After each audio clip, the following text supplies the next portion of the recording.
6 ordinary men, 6 extraordinary stories.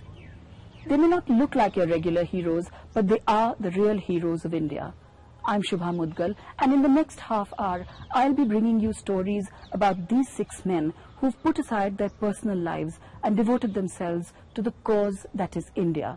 The only thing driving them is their passion and desire to make a difference. He heard the call of the hills and he left his city life behind to answer it. Prakash Dabral waged a war against the Power Grid Corporation of India, the timber mafia and the local government to save nearly 90,000 trees in Tigri.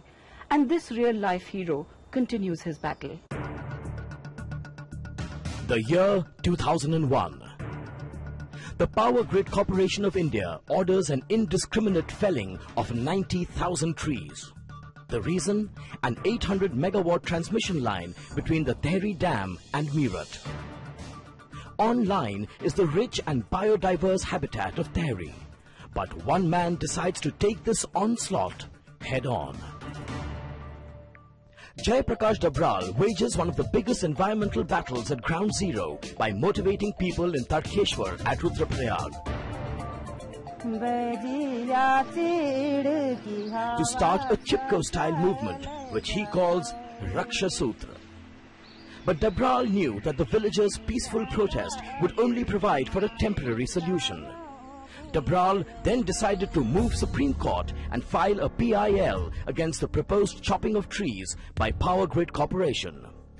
When they had already cut, more than 5,000 trees, we intervened. The entire number of tree felling on the entire transmission line has now been reduced from 90,000 to just around 10,000.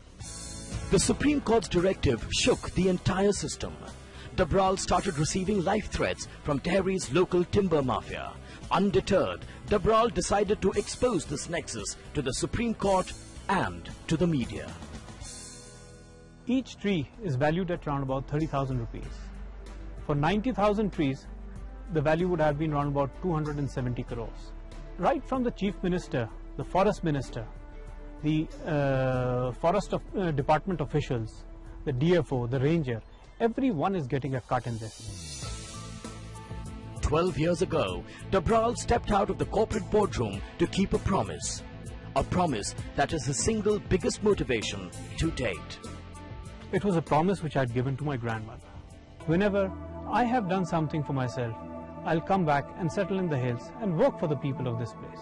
Whatever life I have left, I'm going to devote it entirely for the hills.